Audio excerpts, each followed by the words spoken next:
Bonjour à tous, Bonjour tout le monde. bienvenue pour ce webinaire dédié au CMS HubSpot et son application au service du gross marketing. On va attendre juste quelques minutes, quelques instants que tout le monde se connecte. Il y a du monde sur ce webinaire, donc on va laisser tout le monde se connecter. Juste si vous pouvez nous mettre dans le chat si en termes de son, tout est OK pour vous, si vous entendez bien et si vous voyez bien également la présentation. Vous pouvez nous mettre un petit message dans le chat.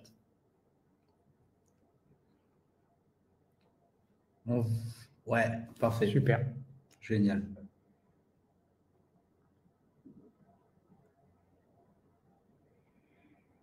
Après, on est nombreux, on s'attend quand même à avoir beaucoup de messages d'un coup.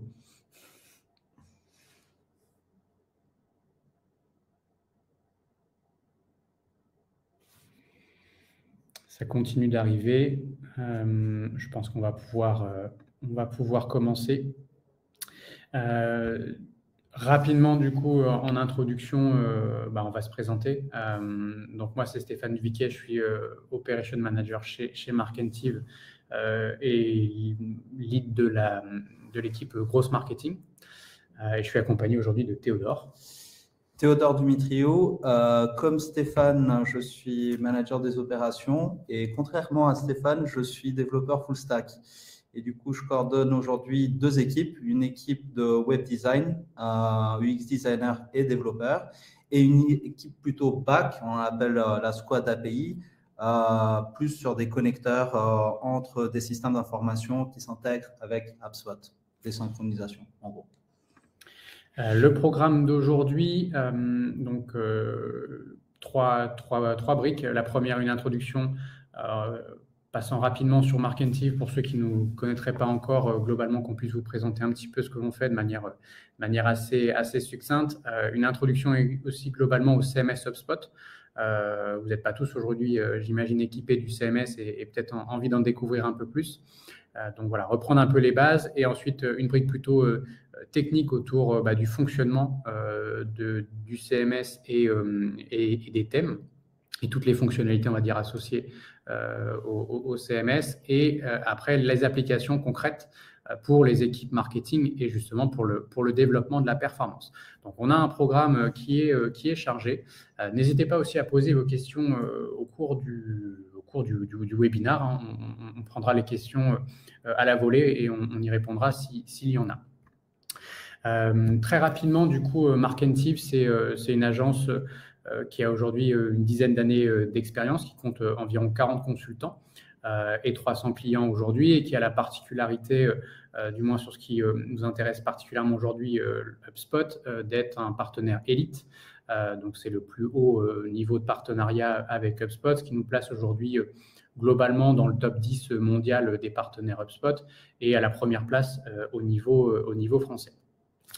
On intervient sur globalement pas mal on a globalement 4 pôles d'expertise, comme l'évoquait rapidement Théodore, donc une brique très technique autour du développement, autour du CMS, donc tant sur la brique front avec les UX, le développement front des thèmes et l'intégration des sites, une partie back plutôt API, donc comme l'évoquait également Théodore, et après on a deux autres équipes, une équipe RevOps, donc là qui va travailler à l'implémentation, l'intégration de la solution HubSpot sur des thématiques CRM, service client et market auto.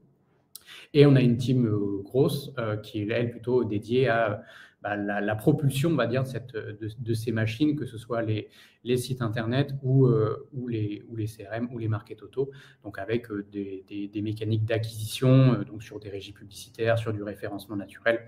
Donc voilà, aujourd'hui, on est structuré sur des pôles qui sont tous complémentaires les uns des autres, et on intervient là par rapport à notre sujet du jour, effectivement, sur un certain nombre de développement custom autour des thèmes HubSpot. Je ne sais pas si tu veux dire rapidement quelque chose. Oui, sur cette slide, on a une capture d'écran de quelques créations de sites web qu'on a fait. Vous pouvez avoir la liste exhaustive sur notre site dans notre portfolio. Tout ce que vous allez voir, la plupart du temps, c'est du full custom qui est sur mesure, fait pour nos clients en fonction de leurs objectifs, et tout ça dans une optique de grosse en permanence. L'agence a développé une approche qu'on a appelée Rebelle, donc pour Resolve, Build, Execute and Learn, qui se base finalement sur 4 piliers pour nous, en tout cas, qui est une brique Resolve qui va être vraiment sur la partie audit, compréhension de l'écosystème finalement dans lequel vous êtes. Donc quand on parle là plutôt de développement de site web, il y a une mécanique effectivement d'audit UX ou en tout cas de parcours d'un visiteur qui va pouvoir être pris en compte pour justement déployer après un site qui sera adapté à vos personas, à vos cibles. Ensuite, le build, c'est plutôt la mise en place des stratégies. Donc, que ce soit une stratégie de refonte, une stratégie de market auto, etc. L'execute, c'est vraiment la partie où on va rentrer en run. Donc, on va vraiment finalement venir concrètement mettre en place des actions pour les faire performer. Donc, c'est ce que je disais tout à l'heure sur des mécaniques d'acquisition, par exemple, optimiser du référencement naturel, etc. Et ensuite, le learn, qui est plutôt pour la transmission des compétences, puisqu'on a aussi une volonté de démystifier un petit peu globalement aujourd'hui nos métiers et d'essayer de passer au maximum de compétences chez nos clients, donc en les formant, puisqu'on est aussi centre de formation, donc qui permet aussi de passer un certain nombre de formations sous des OPCO, etc. Notre disclaimer. Du coup, comme nous sommes des rebelles, on essaye de sortir un peu des sentiers battus. Et l'objectif de ce webinaire, c'est surtout de vous donner un aspect concret parce que c'est des choses qui sont expliquées un peu partout sur le web. On a les bonnes pratiques qui sont une fois données par HubSpot, mais une fois aussi par le marché et les techniques de growth. Là, on veut vraiment rentrer dans le concret et comprendre comment toutes ces choses fonctionnent avec l'outil HubSpot. Du coup, on va commencer un peu technique et on va regarder le thème HubSpot, qu'est-ce que c'est, comment ça marche. Mais avant de rentrer dans le thème HubSpot, on va surtout adresser le sujet de pourquoi le CMS de HubSpot. Il n'est pas particulièrement bien connu. Oui, bien sûr, vous allez avoir la présentation après le webinaire, ne vous inquiétez pas, plus le replay, donc tout sera envoyé. Le CMS de HubSpot, il se retrouve vraiment dans un endroit où on arrive en fait à avoir avec un login password accès à tous les outils dont on a besoin au même endroit. C'est-à-dire, si on prend l'exemple d'un site sur WordPress, dans WordPress, on a un thème fait par des développeurs, on a besoin d'un plugin pour gérer les formes, on a besoin d'un plugin pour gérer l'optimisation SEO, on a besoin d'un quelqu'un qui gère le serveur, on a besoin de s'assurer qu'il n'y a pas de bugs de sécurité. Une fois sur deux, on fait un update sur je ne sais pas quel plugin, il y a le site qui tombe en panne.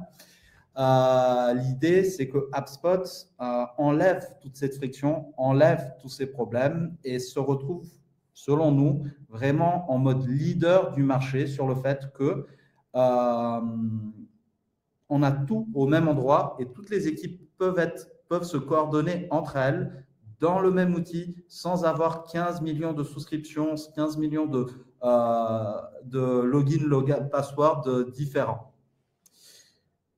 Du coup, encore plus concret, HubSpot, le CMS, il est nativement optimisé pour le SEO. SEO qui est littéralement le sang et la vie du site web, c'est-à-dire au moment où on ne fait pas une campagne, on ne fait pas de publication sur les réseaux sociaux, on n'a pas vraiment d'activité explicite sur le site, c'est le SEO qui va le maintenir. C'est pourquoi HubSpot, en fait, oblige les créateurs de contenu à avoir le minimum obligatoire pour être indexable dans le SERP de Google. Typiquement, on ne pourra pas publier une page ou un article de blog si on n'a pas de métadescription, si on n'a pas de page title. L'auteur est obligatoire pour le blog, la featured image aussi, à savoir que depuis un bon moment, les images sont aussi devenues un point d'entrée sur les sites à travers les résultats de recherche d'images. Donc ça aussi, c'est quelque chose à prendre en compte dans le soin des mots-clés, dans le halt des images et dans la création de contenu. Par la suite, le boilerplate HubSpot, on va rentrer dans les détails de qu'est-ce que c'est qu'un boilerplate. Il est optimisé en fait pour l'indexation. Sa structure de partial rend en fait le HTML, l'échafaudage des pages vraiment léger et facile à être parsé par les robots d'indexation. Ce qui m'amène à vous parler de qu'est-ce que c'est qu'un thème HubSpot. Parce qu'on a le CMS. Le CMS pour les contributeurs, c'est l'endroit où on peut éditer des pages et publier des pages, des articles de blog et des ressources. Mais tout ça est agencé autour d'un thème. Un thème, c'est en fait un bundle, un assemblage de templates. Un template, c'est l'échafaudage d'une page type qui a un objectif et chaque segment de la page a son objectif pour créer en fait une journée de l'utilisateur, un user's journey. Et du coup, ce template peut être décliné en N pages. Un thème a des templates, des modules et après des fichiers CSS, JavaScript qui s'assemblent ensemble et fonctionnent pour être sûr d'avoir en fait une uniformité en termes d'identité graphique et de fonctionnalité. C'est-à-dire, grâce au thème, on aura toutes nos pages qui vont avoir la même charte graphique, les mêmes espacements, la même police, la même navigation et ainsi de suite. Il y a beaucoup de choses qui se passent dans un thème et cela implique aussi qu'on a aussi une multitude de possibilités de personnalisation. On peut faire pas mal de choses et autant au niveau dev qu'au niveau contribution. Je démystifie le fait que souvent les développeurs, quand ils arrivent sur HubSpot, ils se disent « Ah, c'est une solution SaaS, je n'ai pas la main sur le serveur, je suis très vite bloqué ». C'est faux. On peut strictement tout faire dans le CMS de HubSpot et grâce à ça, on a ce niveau de contrôle autant au niveau dev qu'au niveau contribution. On parle de un niveau de personnalisation au niveau des modules qui sont les composants qui existent en fait dans les templates qu'on peut drag and dropper dans une interface WYSIWYG. Au niveau du template, là aussi, on peut personnaliser des choses en corrélation avec les modules. Et là, j'ai une question. On peut publier des pages avec HubSpot sur WordPress. Donc, pas besoin de Yoast SEO. Non. Si on publie des pages, on les publie sur HubSpot. WordPress n'existera pas. Par contre, il y a un plugin HubSpot qui fonctionne sur WordPress. On peut utiliser des formulaires HubSpot, on peut utiliser des CTA HubSpot dans WordPress et on peut aussi utiliser le tracking de HubSpot sur WordPress ou n'importe quel autre CMS. Par contre, là, je suis en train d'expliquer vraiment le comportement uniquement dans HubSpot. Pardon. Pour revenir à mes niveaux de personnalisation, on a le contrôle module template, mais aussi au niveau du page builder, on a des zones de personnalisation qui sont uniques à la page quand on construit une page, inclus aussi à un niveau encore plus haut. On arrive à des niveaux de personnalisation qui sont globaux au thème et à l'instance HubSpot, à l'instance au site sur HubSpot, qui est à l'intérieur d'une instance au niveau du nom de domaine. Donc, ça donne quand même pas mal de souplesse et surtout dans un univers du gros qui demande en fait, si on l'analyse d'un point de vue tech, 3 paramètres qui sont essentiels. On parle de volume, on parle de personnalisation et de vitesse. Avec ces 3 aspects, on arrive à utiliser HubSpot vraiment pour les rendre très puissants, justement avec ces niveaux de personnalisation. Donc, tous les plugins Page Builder et SEO sont inclus de manière native dans le CMS de HubSpot. Oui, absolument. C'est une interface drag and drop dans laquelle on accède à notre thème. On a notre template qui est déjà un indice visuel de ce que la page doit ressembler. Et par la suite, dans le panel à gauche, on peut drag and dropper tous les composants de la page pour construire exactement ce qu'on a besoin. En plus de ça, SEO natif directement, tu ne pourras pas publier ta page, les formulaires et les CTA également. Ouais, je réponds aux questions en même temps. Tout est embarqué dedans et c'est intégré et natif et fonctionne au même endroit. C'est le gros avantage. Hein. Bon, on y reviendra un petit peu après, justement, pour comment après tout ça se met en musique. Mais c'est vraiment en fait la boîte à outils qui est centralisée. dans une seule et même interface. On n'a pas besoin de venir mettre un iframe, on n'a pas besoin d'avoir un plugin qui va intégrer le CTA, etc. Tout est dans la même interface et tout est gérable dans la même interface. Et surtout, tout est trackable dans la même interface. On a une capacité de consolider la donnée qui est nettement plus forte, en fait, avec un outil qui centralise l'ensemble de l'information. Rapidement pour les devs, un peu de technique. Si jamais vous décidez de partir sur le CMS de HubSpot, déjà, on vous recommande de venir nous voir parce qu'on a quelques idées. Mais si vous avez des devs en interne qui vous devez les embarquer, vous pouvez directement leur dire que tout est faisable dedans. Il y a une communauté plutôt puissante de développeurs qui bossent dessus. Il y a un Slack dédié aux développeurs. Il y a un forum très actif et la documentation, elle est exhaustive. Si on veut rentrer dans des enjeux un peu plus exotiques, si on veut utiliser des technologies style React ou Vue.js avec HubSpot, c'est possible.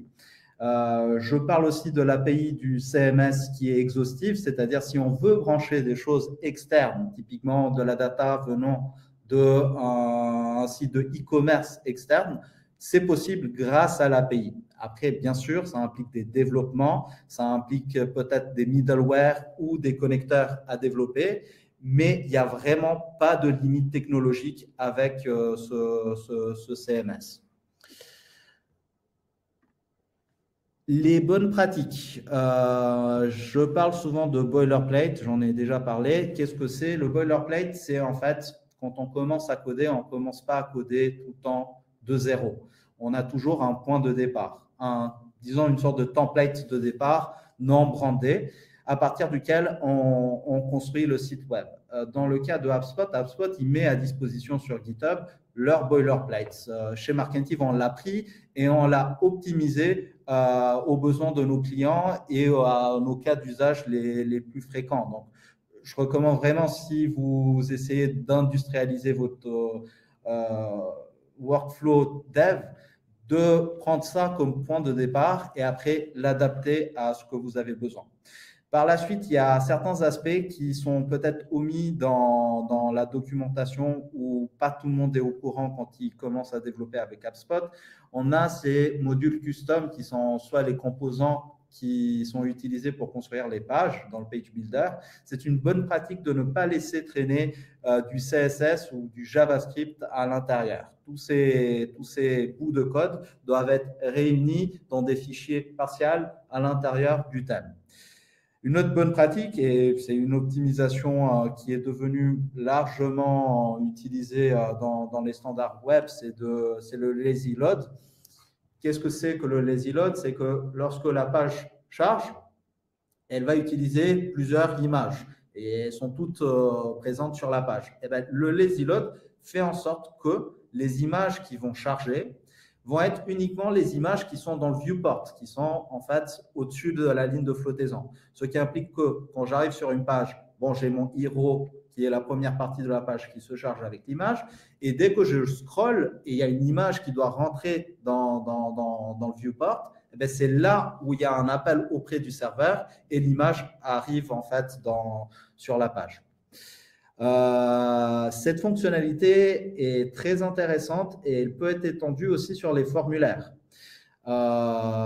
Et tout ça, ça a un impact à la fin des fins sur le page speed parce que la plupart du temps, si on veut faire du marketing digital, on aura besoin de tracking, de formulaires et de CTA. Et si ces choses-là sont flaguées en tant qu'élément d'optimisation dans les outils de SEO, c'est un peu difficile de vivre sans. Par contre, un impact majeur sont justement les images et en l'occurrence dans le CMS de HubSpot, les formulaires.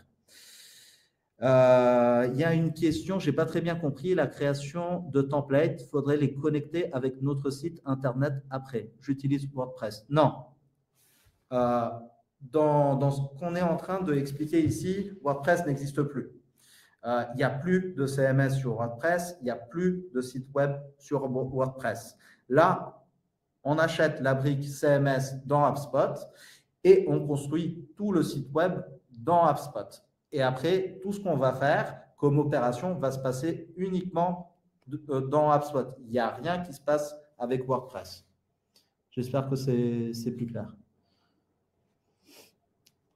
Et du coup, j'avais juste un autre aspect qui doit être pris en compte en fait par les développeurs, c'est les conventions de nommage. Parce qu'on a deux niveaux de UX design dans un site web. On a l'UX design, qui est celui de vos clients qui arrivent sur le site, mais il y a le UX design aussi de votre contribution. Parce que je parlais des trois piliers du gros. Il y a la personnalisation. La personnalisation implique de l'autonomie. Et si vous n'êtes pas autonome, en fait, sans développeur à créer du contenu, bon, ben, vous êtes très vite bloqué. Donc, du coup, cette autonomie fonctionne aussi avec des conventions de nommage, des tooltips, des titres de modules qui sont explicites et concrets pour que vous compreniez très vite à quoi ça sert. Enfin, question, est-ce qu'on pourrait avoir des exemples de sites construits uniquement avec le CMS HubSpot? Oui, bien sûr. Il n'y en a pas dans le deck, mais par contre, vous avez tout ça sur notre site de marketing.com. Voilà, on est en train de vous montrer dans la partie portfolio sous ressources, notre portfolio. On vous met le lien. Voilà. Tout est là-dessus. Tous les sites que vous voyez là-dessus sont construits avec le CMS HubSpot. Il n'y a pas vraiment de, comme je disais, de limitation technique dans ce qu'on peut faire. Et on a adressé plus ou moins tous les marchés possibles et impossibles, tous les segments. On a souvent tendance à se concentrer sur la homepage, les pages solutions. Les pages solutions, c'est bien sûr une chose à optimiser, surtout pour ranker dans le SERP. Mais des bonnes portes d'entrée pour un site web sont le blog et le Resource Center. Dans HubSpot, on a l'outil blog qui est centré sur, bien sûr, du contenu dynamique, c'est-à-dire on a un template qui va héberger tout le contenu de nos blogs, de nos articles de blog. Il y a quand même une différence entre AppDB, qui est une base de données, et le blog. Tous les deux vont gérer du contenu dynamique, mais par contre, l'outil blog va plus être centré sur la création et l'édition de contenu textuel. On a une interface, il n'y a pas d'interface drag and drop. Bien sûr, on peut construire des modules qu'on active ou on désactive au-dessus et en dessous de l'article. On peut tout faire à l'intérieur de l'article. Mais par contre, l'expérience d'édition, elle est surtout centrée sur le texte. Il y a un niveau de catégorisation par défaut natif dans HubSpot. On peut en rajouter par la suite autant qu'on veut. Mais c'est là où c'est peut-être plus intéressant de parler de AppDB. Mais jusqu'au niveau de catégorisation, on a un système de pagination. Et là, je vous mets une bonne pratique. Évitez l'utilisation de load more, c'est-à-dire à la fin de la première page des articles, on a 9 articles, ou peu importe comment on les construit en termes de design. Quand on clique dessus, il y a une requête qui part auprès des serveurs et à la suite des articles qui arrivent. Ce n'est pas nécessairement une bonne pratique en termes de SEO parce que les robots d'indexation n'indexent pas le JavaScript. Le bouton Load More implique la plupart du temps qu'il y aura du JavaScript qui va s'exécuter. Tandis qu'une pagination, c'est vraiment une structure HTML qui est dans la page avec des liens sur lesquels les robots d'indexation, quand ils parsent la page, peuvent aller de lien en lien et ainsi passer dans tous les articles. AppDB, qu'est-ce que ça fait? C'est aussi du contenu dynamique. Par contre, dans la mesure où c'est une base de données en 2 dimensions, colonne, c'est comme un Excel, ça nous donne plus de granularité en termes de filtrage. C'est-à-dire on peut construire beaucoup de colonnes pour avoir des layouts de filtrage pour des solutions complexes. Par exemple, je ne sais pas vous, des cuisinistes, plusieurs types de cuisine, ça va être compliqué de mettre en scène tout ça dans un blog qui est surtout centré sur le contenu textuel. Avec une AppDB, on peut construire notre système de filtrage et mettre aussi à l'intérieur du AppDB des pages qu'on a construites avec le Page Builder et on a un peu the best of the two worlds. On a des pages avec une interface drag and drop complexe et aussi un niveau de filtrage complexe aussi. Attention, je parle de complexe, pas tout le temps on a besoin de faire de la complexité. Donc, très bien analyser le besoin en fonction de ce qu'on veut utiliser dans HubSpot. Le blog peut-il gérer des tags de référencement, catégories et plusieurs langues? Oui, absolument. Tout ça, c'est embarqué nativement par HubSpot et c'est pris en charge. Les language features sont pris en charge et ils sont globaux sur tout le site dans la navigation. J'ai répondu à Alexandre. Content staging, encore un truc qui est utile, surtout quand on parle d'autonomie et de vitesse dans une optique grosse. C'est on a déjà un site sur HubSpot et on veut faire sa refonte. HubSpot permet et a un système de content staging, c'est-à-dire un endroit où on peut tout construire sur le site web. D'abord, on a des devs qui vont construire les templates et tout le site, et par la suite, on a les équipes marketing qui vont construire les pages. Dans la partie content staging, on peut tout construire, tout linker, s'assurer que tout fonctionne, tout est responsive, et par la suite, le basculer en production. C'est plutôt utile comme fonctionnalité. Et enfin, qu'est-ce que ça fait tout ça? Ça contribue à cette notion de versatilité. On peut quasiment tout faire avec le CMS de HubSpot. Il n'y a pas vraiment de limite technique. Toutes les limites techniques qui existent doivent être en fait modulées par rapport aux besoins et à vos objectifs de croissance et de marketing digital. Voilà, en termes de technologie, je pense que c'est à vous. Du coup, vous l'aurez compris, globalement, le CMS, comme le dit Théodore, le CMS HubSpot, c'est une machine qu'on peut personnaliser à souhait pour atteindre vos objectifs marketing. C'est assez rare qu'on ait des clients qui n'aient que le CMS HubSpot. Hein. Très souvent, c'est associé, c'est même, je pense, un gars qui n'arrive pas, mais globalement, c'est associé souvent à la brique Market Auto et à minima CRM aussi. L'idée, c'est d'avoir en fait cet outil-là, une fois qu'il est personnalisé avec l'ensemble de l'outil en tout cas qui correspond aux objectifs que vous souhaitez atteindre, il y a plein de fonctionnalités en fait à l'intérieur qui vont vous aider à accroître encore cette performance. Une fois qu'on a créé le site, en tant que tel, on a juste posé les bases qui vont nous permettre d'aller plus loin. Mais derrière, il faut alimenter évidemment la machine. Donc, comment aujourd'hui quelles sont les fonctionnalités aujourd'hui dans le CMS HubSpot qui vont servir, on va dire, votre croissance? Il y en a plusieurs. La première, et qui est plutôt bien faite, et on a déjà eu 2 questions, je crois, sur le sujet, sur la thématique globalement du référencement. Il y a énormément de fonctionnalités qui sont déjà embarquées pour développer et construire la stratégie SEO et ensuite pour la développer. Donc, on a un outil de mind mapping, globalement, de création de topic cluster, directement dans le CMS qui va nous permettre en fait de lier sur les bases d'un mot-clé ciblé un ensemble de pages. Donc là, vous avez une petite illustration en bas, mais ce n'est pas forcément restrictif en termes de nombre de contenus. Hein. On peut très bien imaginer avoir 50 contenus qui tournent autour d'un même topic cluster. Mais ça permet vraiment d'aller beaucoup plus loin dans la visualisation de l'organisation de nos pages et dans le suivi de la performance. Et aussi dans la programmation des futurs contenus à produire, puisque dans ces pages-là, dans ce mind mapping-là, on peut intégrer des idées de contenu à produire qui peuvent nous donner finalement demain la visibilité des trous, on va dire, dans la raquette sur lesquels on n'a peut-être pas suffisamment de contenu et on doit être beaucoup plus présent pour développer notre visibilité sur certains types de mots-clés. Et après, on a un autre avantage aussi avec le CMS, c'est qu'on a une intégration HubSpot et Google Search Console qui va nous permettre d'avoir la donnée issue de la Search Console directement intégrée au CMS et donc d'avoir un suivi. Ça évite d'avoir besoin de se connecter à la Search Console pour aller faire son suivi, après essayer de faire un rapprochement avec ce qui se passe dans HubSpot. Tout ça est intégré, on a un suivi qui est facilité. Ensuite, pour la partie optimisation, donc là, on était sur la phase de construction, on va dire, stratégie et réflexion stratégique autour grâce au CMS HubSpot. Et après, c'est l'animation, finalement, de cette stratégie et l'optimisation des contenus. Théodore l'a rapidement évoqué tout à l'heure, mais il y a aujourd'hui des sortes de garde-fous pour ne pas publier une page sans qu'elle ait le minimum, le strict minimum en termes d'éléments SEO.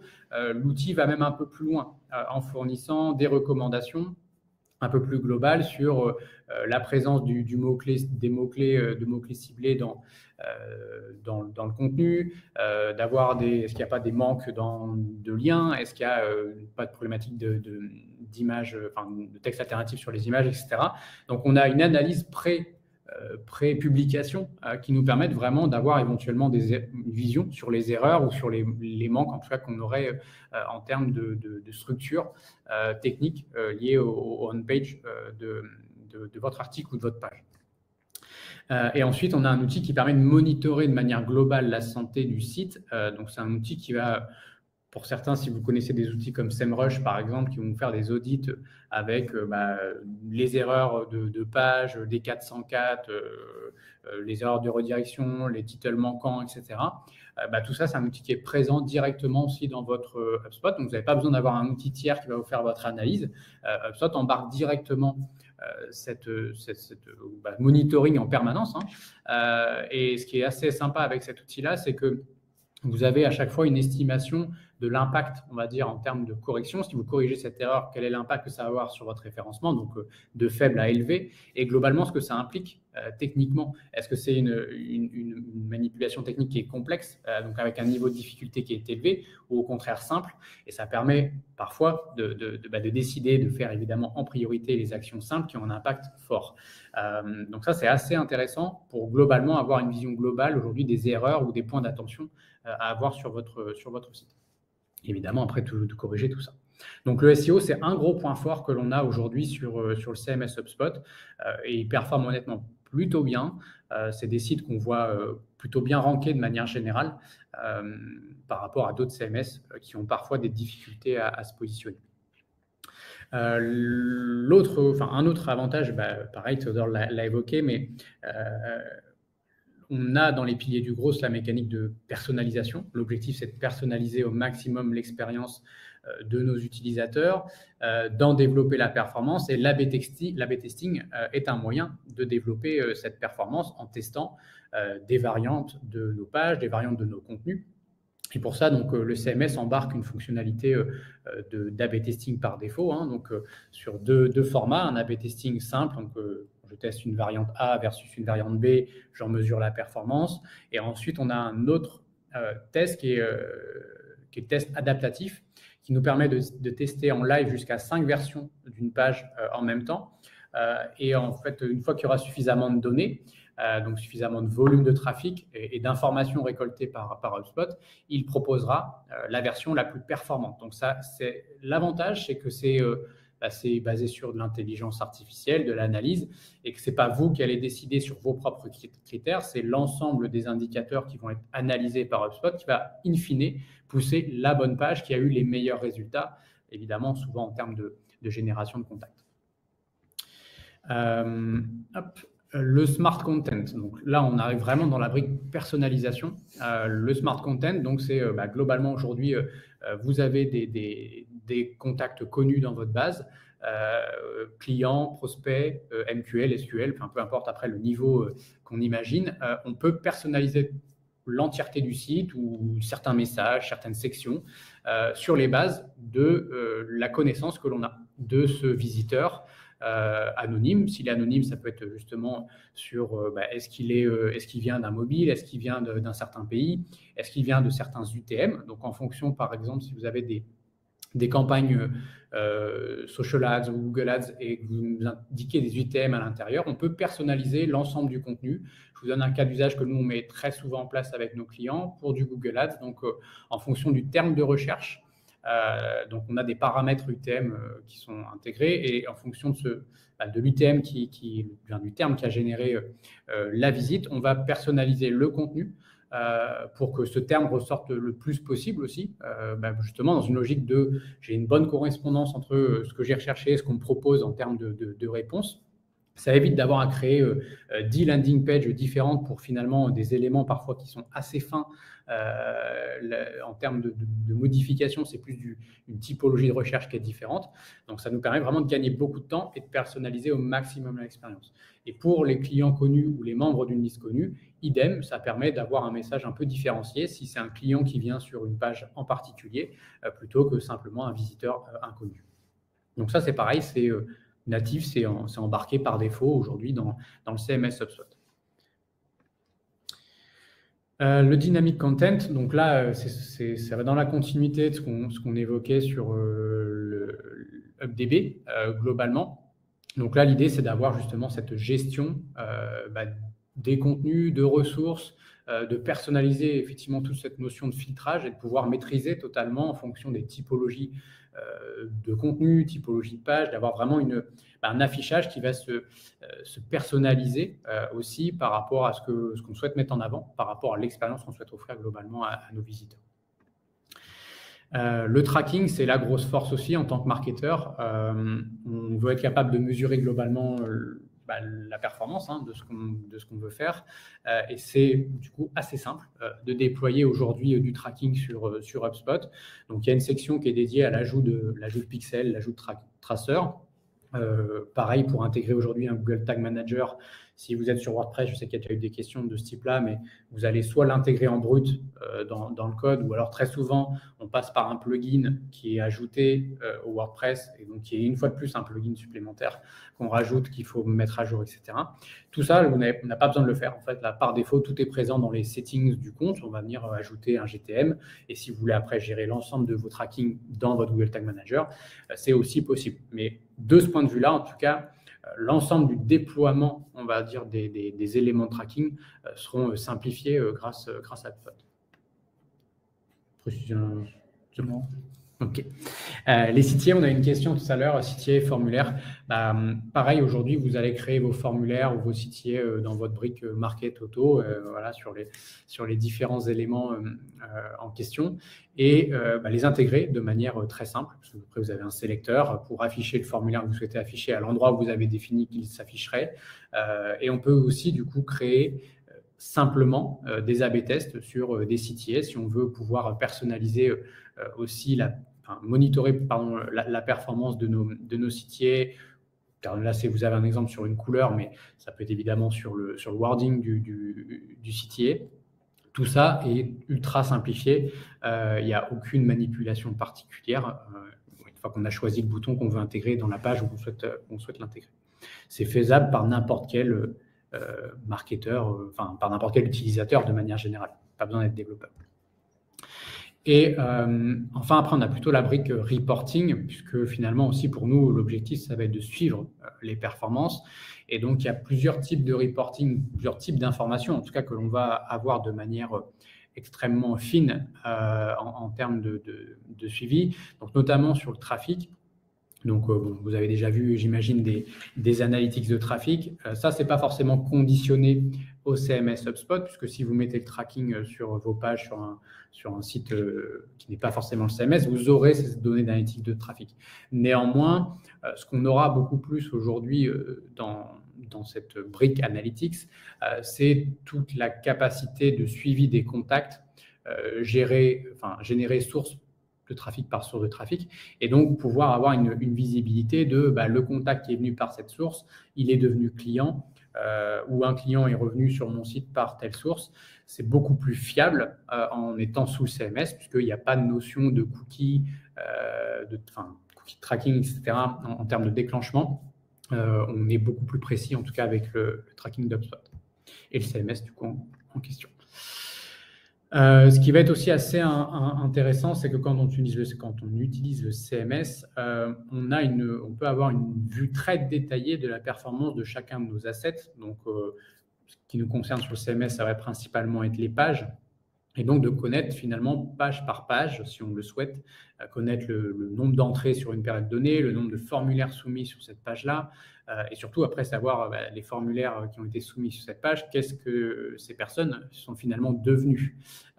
Et donc, tout cette tracking, cette mesure de la performance, on l'a de manière pareil, native. Il n'y a pas de connecteur, il n'y a pas de besoin de construire ces rapports-là, tout est construit par défaut. Et donc, c'est une grande force aussi demain quand on essaye de déployer du gros, des landing pages, des actions d'acquisition. on a un monitoring extrêmement précis. Vous avez aussi un exemple juste en dessous, mais on a on a toutes les sources de trafic de la page, et donc on est aussi en capacité d'avoir une analyse extrêmement fine de la performance d'acquisition précise.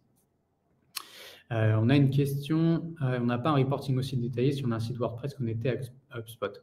Vous n'aurez pas les mêmes informations, vous n'aurez pas forcément le même niveau de granularité. Vous aurez toute l'analytics de trafic qui va être liée au tracking HubSpot que globalement vous avez positionné sur votre site.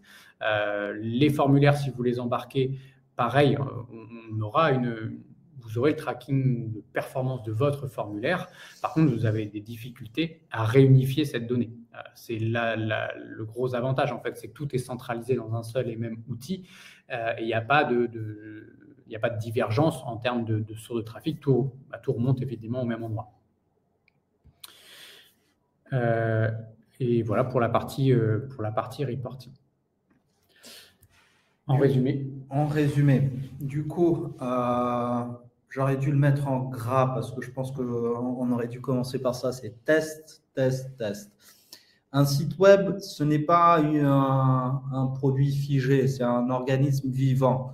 Si vous ne publiez pas, si vous ne mettez pas à jour le contenu, si vous interagissez pas en fait avec vos utilisateurs via des formulaires qui les embarquent en fait dans des workflows, les choses ne vont pas vraiment marcher. N'ayez pas peur de tester et de essayer de casser les choses. Si ça marche, on jette à la poubelle. Si ça marche, oui. Dans ce cas, on essaie de l'optimiser.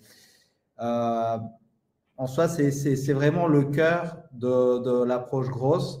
Et de 1 et de 2, c'est surtout très pratique de le faire avec HubSpot. Parce que comme vous l'avez vu, tout est faisable dans le même endroit avec une interface plutôt user-friendly. En termes de développement, toujours commencer avec un boilerplate. Si vous ne savez pas dire à votre dev comment utiliser HubSpot, envoyez lui le lien du boilerplate HubSpot. C'est simple, c'est le premier lien de Google si on cherche boilerplate HubSpot, on peut l'envoyer. S'il a des questions, il peut utiliser la documentation et interagir avec la communauté. Ils sont super sympas. Et surtout, de son côté, il ne faut surtout pas oublier que tout est faisable dans HubSpot. Donc, c'est juste une question de temps et à la fin des fins, de budget si vous l'avez à disposition.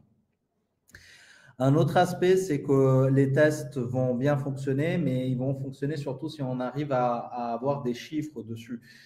Toujours établir un objectif avec n'importe quelle action. Je fais un A/B testing, je veux tant de clics sur ce type de CTA. HubSpot va générer un reporting avec ce qui s'est passé, mettre l'objectif en perspective par rapport aux chiffres. C'est un peu schématique, mon histoire de CTA. Les choses sont bien entendu un peu plus complexes quand on est dans les opérations, mais toujours avoir des chiffres partout. On peut A/B tester, c'est la meilleure manière de se décider si on a un doute. En étape de stratégie, on essaye toujours d'être le plus précis possible. Et souvent, on peut être amené à perdre du temps. Le temps qu'on passe en fait à construire une stratégie, être absolument sûr qu'on couvre tous les cas de figure, c'est nettement plus simple juste de faire 2 versions, 3 versions, N versions et les mettre en ligne et voir ce qui se passe. N'ayez pas peur en fait de l'échec. Testez, testez, testez. Enfin, l'expérience grâce à HubSpot peut être personnalisée vraiment par rapport aux utilisateurs. Comme Stéphane l'a montré en fait avec le Smart Content, on a un grand nombre d'éléments de personnalisation. Ça crée de l'engagement. N'hésitez pas à l'utiliser, que ce soit sur HubSpot ou que ce soit ailleurs. L'avantage sur HubSpot, c'est que c'est natif, c'est embarqué et ça marche super bien. Et enfin, le SEO, ça prend du temps. C'est un travail de longue haleine, c'est un travail d'analyse, d'optimisation et surtout de test.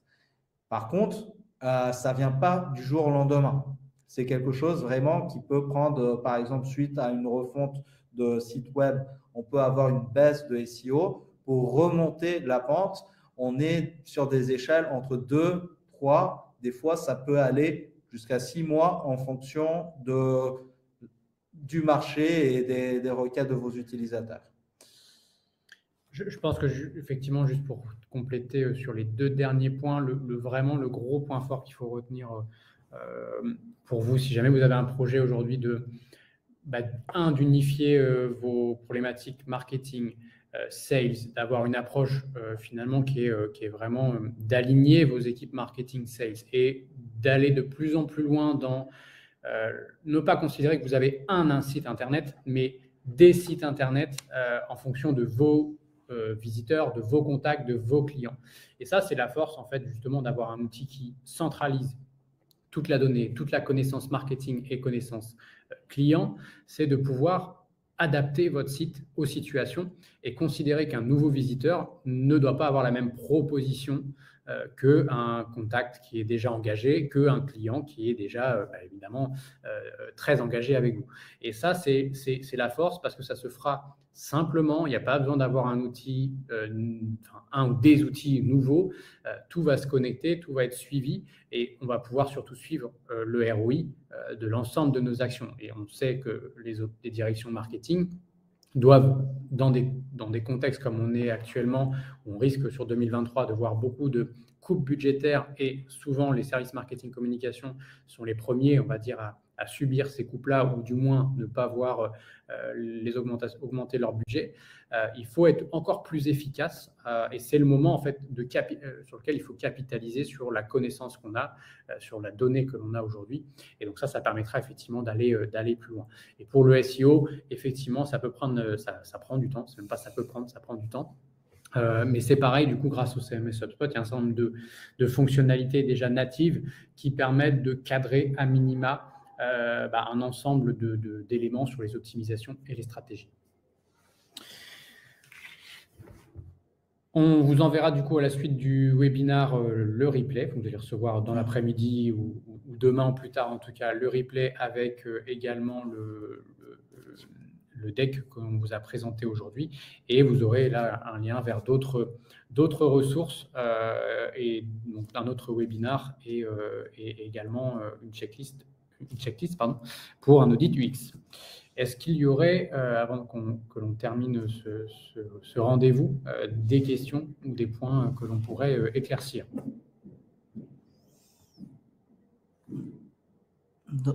Alors, Margot, dans le cas d'une stratégie internationale, est-ce qu'on peut avoir un module changement de langue sur le site web? Est-ce facile d'importer des traductions comme dans WordPress? Oui, on a un language switcher natif dans HubSpot. C'est juste une question, il faut le développer et le mettre au site de la charte. Et la création de contenu et de traduction se fait directement dans HubSpot. Après, il n'y a pas vraiment besoin d'importer des traductions dans la mesure où on a vraiment un traitement de texte dans HubSpot. Donc, ce n'est pas vraiment la peine. On switch juste de langue et on traduit la chose. J'espère que ça répond à la question, Margot.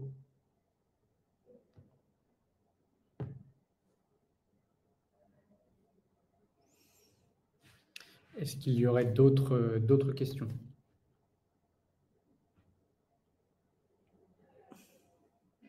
Bon, je pense que c'était un succès. On a répondu du coup à… en soi, j'espère qu'on a réussi à répondre à toutes vos questions. Déjà, merci de votre participation. Et si jamais vous avez des questions, on est à votre disposition via le formulaire de notre site web ou directement par mail. Je pense qu'on a partagé nos emails dans l'invitation. Parfait. Eh bien, écoutez, merci à tous et on reste à disposition si besoin. Bonne journée. Bonne journée. Au revoir.